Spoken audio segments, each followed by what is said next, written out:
There is a specific kind of silence that fills a room when 22 people are cheering and none of them are cheering for you. It's not really silence. It's the loudest thing you've ever heard. My name is Calvin Holloway, 35 years old. I work as a program coordinator at Crestwood Community Health, a mid-sized nonprofit in Charlotte, North Carolina that connects uninsured families to medical resources. My salary is $38,000 a year. I live in a one-bedroom apartment off Albemarle Road, 20 minutes from my parents' house, which I am invited to approximately 4 times a year. Holidays and the occasional Sunday dinner when my mother needs a number at the table. My brother's name is Ryan, 38 years old. He is the VP of Operations at Holloway Home Medical, the supply company my father built in 1999 from a single warehouse on the east side of Charlotte. Ryan makes more money than I will ever see in a decade. He has a wife named Pam, 2 kids, a house in Ballantyne, and my mother's full, undivided, inexhaustible attention. When Ryan joined the company in 2016, my mother said, "Finally, someone who understands what it means to protect what your father built." I had just finished my master's in public health at UNC Charlotte. Nobody asked if I wanted to interview. I stopped attending most family events in 2022. Not out of bitterness, out of self-preservation. You can only sit at the periphery of your own family for so long before the distance starts to feel like a mercy rather than a wound. But on a Thursday evening in late July, someone still had my number. My father, Gene Holloway, collapsed at Holloway Home Medical's 26th anniversary gala. 200 people, black tie, speeches about legacy and growth and family values. I was not invited. I found out about the gala from a LinkedIn post Ryan made that morning. The kind of post full of phrases like building on what Dad started and honoring the journey. I read it eating a sandwich at my desk. At 9:52 p.m., my cousin Brett texted me. "Your dad collapsed at the gala. They're taking him to Atrium Health Presbyterian. Thought you should know." I changed clothes and drove to the hospital. I arrived at 10:34. My mother, Donna, and Ryan were already in the ER waiting room, heads together, talking quietly. When my mother looked up and saw me, her face registered something that was not relief. I walked over anyway. "How is he?" "They're running tests." Flat tone. "His kidneys." "We're waiting on the nephrologist."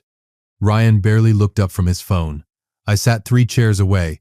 40 minutes later, the nephrologist, Dr. Marcus Teal, came out and spoke to my mother. I positioned myself close enough to hear, "Stage 4 kidney failure, transplant needed within 6 to 8 weeks or lifelong dialysis.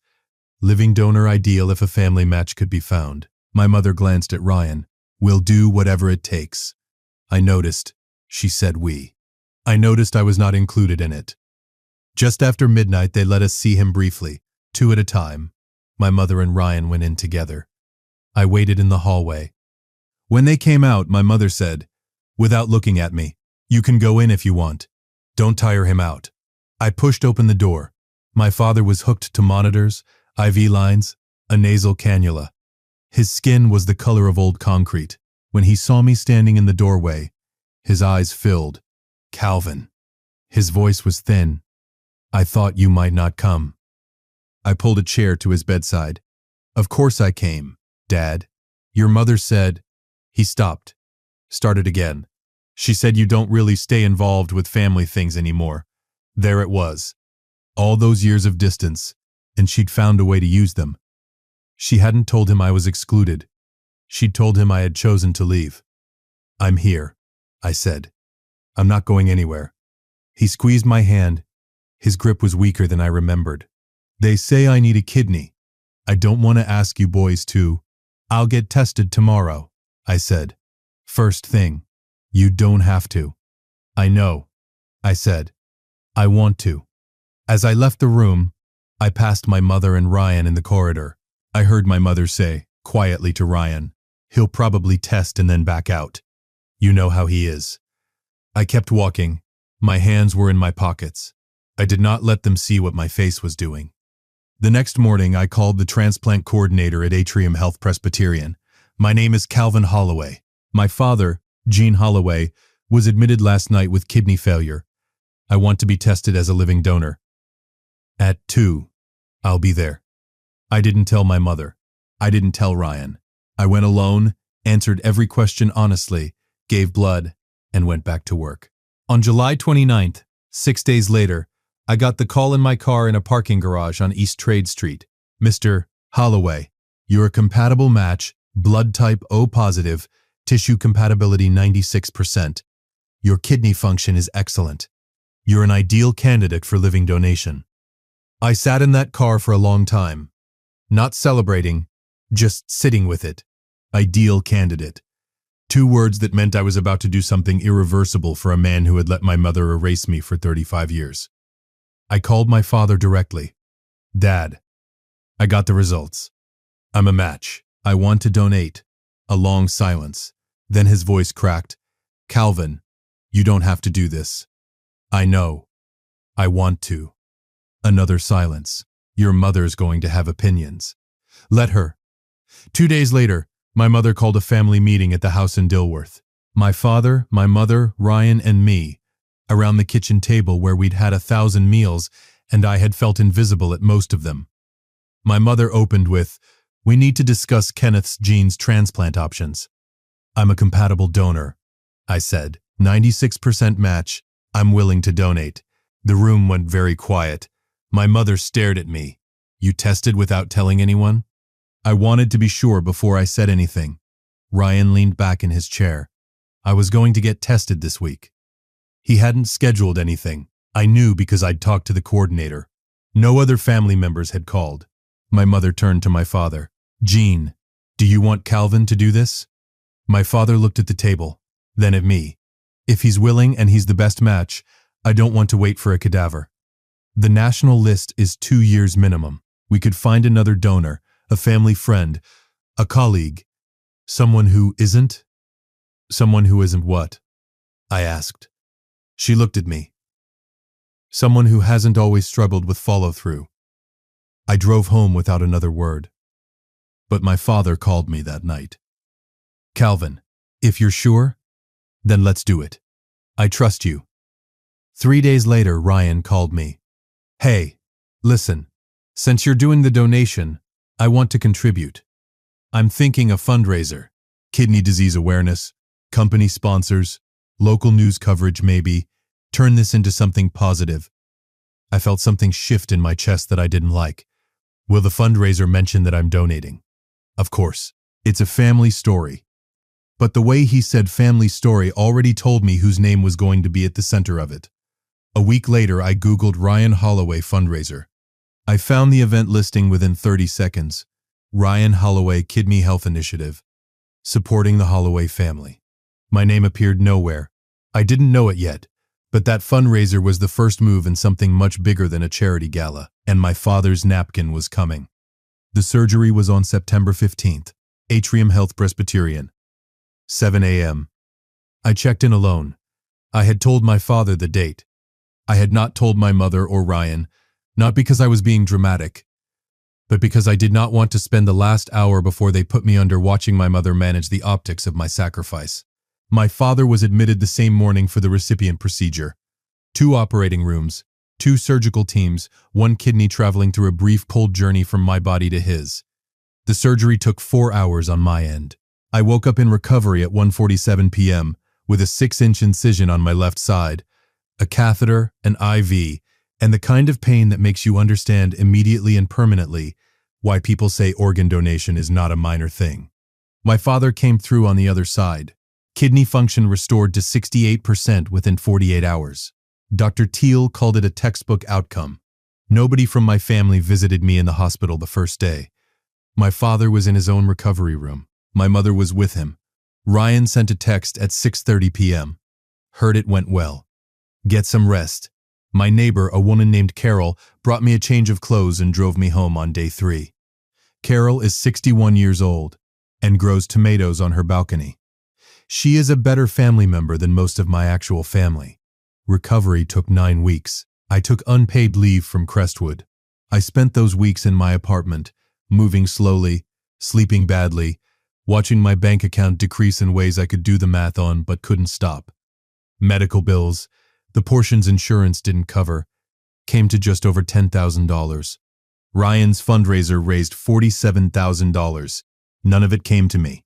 It went to kidney disease research, and as Ryan put it in the press release, to support the Holloway family's journey.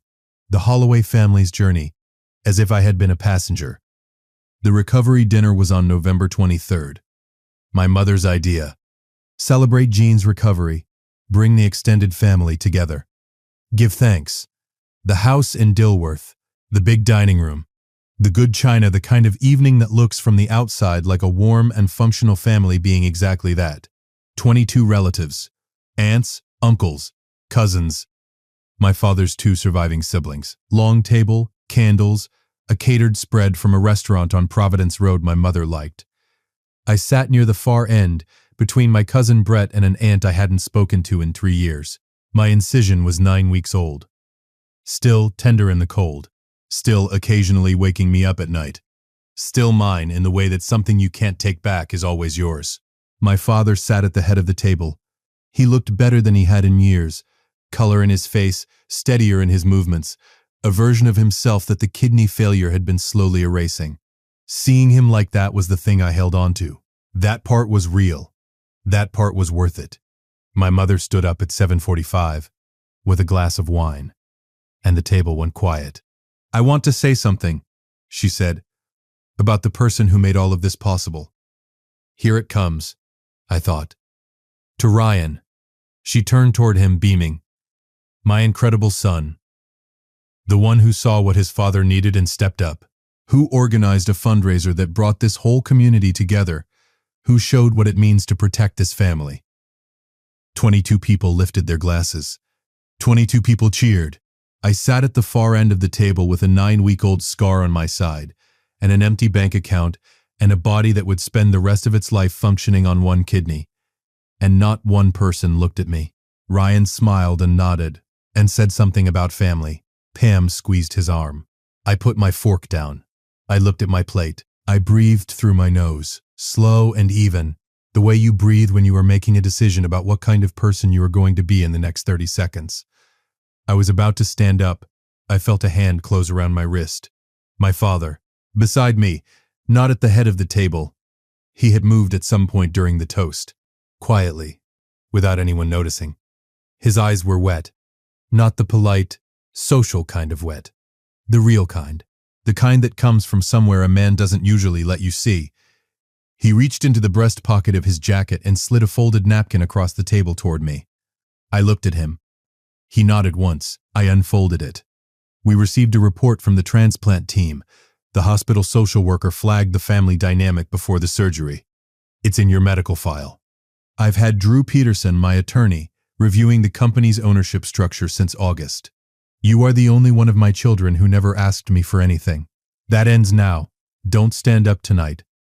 Let me handle this my way. I read it twice. Then I folded it and put it in my pocket. My father was back at the head of the table before anyone noticed he had moved. I didn't know it yet, but Drew Peterson had been busy for 3 months, and what was in those documents was going to change everything. If you've been listening for a while and want accounts like this to keep coming, it really helps if you hit that like button and subscribe. 97% of people never do, but it's what keeps this whole thing running. So, thank you. Drew Peterson was my father's attorney of 12 years. Corporate law, estate planning, business structure. He had an office on South Tryon Street in Uptown Charlotte, and the particular efficiency of a man who charges by the hour and respects his clients enough not to waste their time. My father called me on December 4th, 11 days after the dinner. Can you come to Drew's office Thursday at 10? Yes, I said. I didn't ask why. The napkin had told me enough to know that asking questions before Thursday would only make the wait harder. I arrived at Drew's office at 9:58. My father was already there. Drew had a conference table laid out with 3 folders, a legal pad and the expression of a man who had rehearsed this meeting and was ready to deliver it cleanly. Drew opened his folder. Calvin, your father has been reviewing the ownership and succession structure of Holloway Home Medical since August. In light of several things that came to his attention, including documentation from the hospital's transplant social worker regarding family dynamics prior to your surgery, he has decided to make changes. Your father currently holds 100% of the company's voting shares. He is restructuring the ownership. 49% will transfer to you, effective January 1st. Your father retains 49%. The remaining 2% goes to a management trust administered by Drew's firm. I looked at my father. He was looking at the table. Ryan's position as VP of Operations is being eliminated. Drew continued. The company will bring in an external operations director. Your father has asked if you would consider joining the board as chair. Why? I said. Not to Drew, to my father. My father looked up. Because you're the one who showed up. Not just in September. Your whole life. Calvin, you showed up for this family and we made you invisible for it. I'm not fixing 35 years with a board seat. I know that. But I'm not leaving things the way they are either. I sat with that for a moment. What does Mom know? She'll be informed this week. Drew said. The restructuring is within your father's sole authority as majority shareholder. It doesn't require her consent. My father said quietly. She tried to talk me out of the donation, Calvin, in August. She called Dr. Teal's office and told them there was a family concern about the donor's psychological stability. She tried to get them to delay the process. I went very still. She tried to stop it? Yes. While I was already in pre-op evaluation. Yes. The room was quiet for a moment.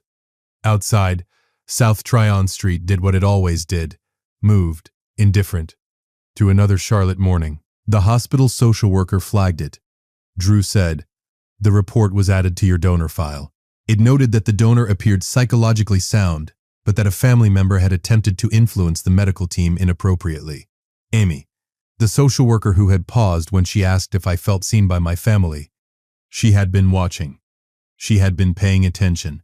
She had done her job. Okay, I said. Drew raised an eyebrow. Okay? Let's do it, I said. January 1st. Ryan found out on December 9th. My mother had called him the moment my father told her. Ryan arrived at my apartment at 7 p.m. without calling first. He knocked 4 times fast, the way he always knocked when he was performing urgency. I opened the door. He looked at me with the expression of a man who had just discovered that the floor he'd been standing on was not as solid as he'd assumed. Is it true? He said. Come in, or don't, I said. Your choice. He came in. He stood in my living room, looking at my furniture, my bookshelves, the stack of medical bills on the counter I hadn't filed yet, with the expression of a man seeing a room for the first time after assuming for years he already knew what was in it. The fundraiser, he started, raised $47,000, I said, none of which came to me, 10,000 of which I would have liked to have had for medical bills, but go ahead. He sat down on the couch without being invited. Mom told me what to do with the money. She said the narrative needed to be about the family's response to the crisis, not about you. I know. I should have pushed back. Yes. I didn't because I never pushed back on her. I never have. He ran his hand through his hair. That's not an excuse. I know it's not an excuse. It's not, I said. I'm sorry, Calvin. And here is the thing about Ryan. I believed him. Not completely.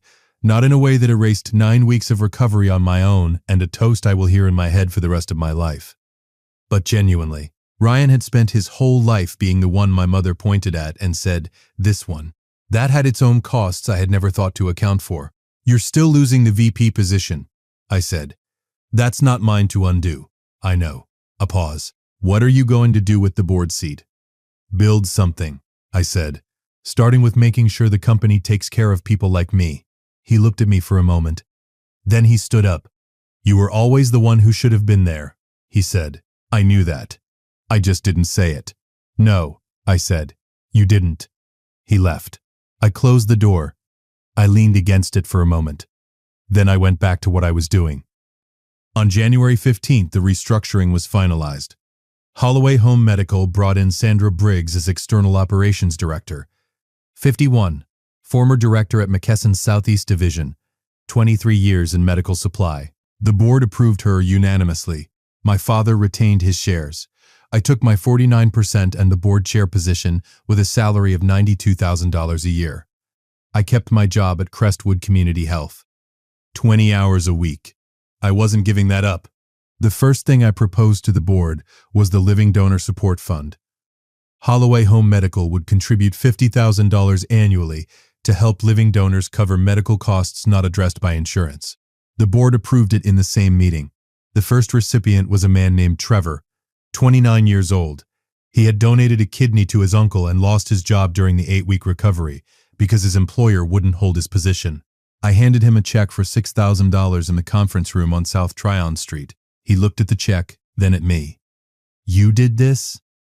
"Someone should have done it for me," I said. "Now we do it for others." My mother moved to Savannah, Georgia in February. My parents filed for legal separation the same month. The divorce would finalize in a year. Per North Carolina law, my father and I have coffee every Sunday morning at a diner on Central Avenue near the hospital where all of this started. Not long visits.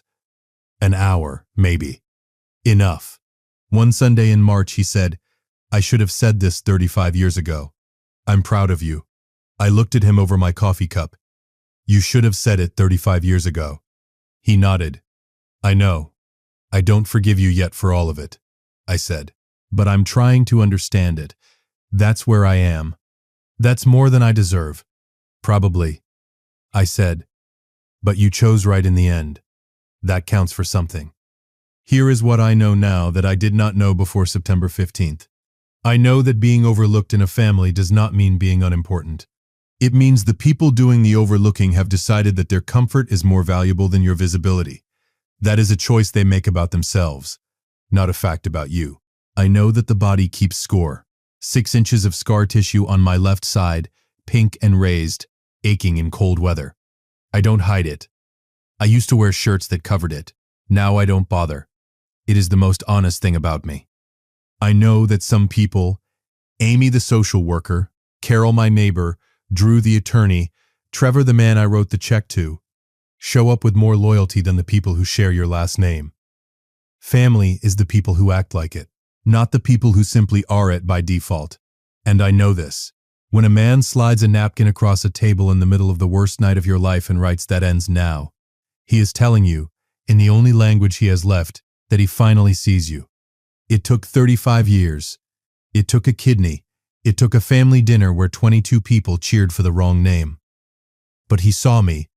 I'm not invisible anymore. I drive to the Crestwood office on a Tuesday in March, just before 7 a.m. The air is cold and damp the way Charlotte gets in early spring. That particular gray that makes the skyline look like it's still deciding whether to wake up. I park. I get out. I can see my breath. My phone buzzes. A text from my father. "Coffee Sunday?" I type back. "Always." I look at my reflection in the car window. I see the shape of who I am now. Board chair. Donor. The one who showed up even when nobody was watching. The scar will always be there. But so will I. If you liked this story, join our community by hitting that like button and subscribing for more family-centered accounts like this.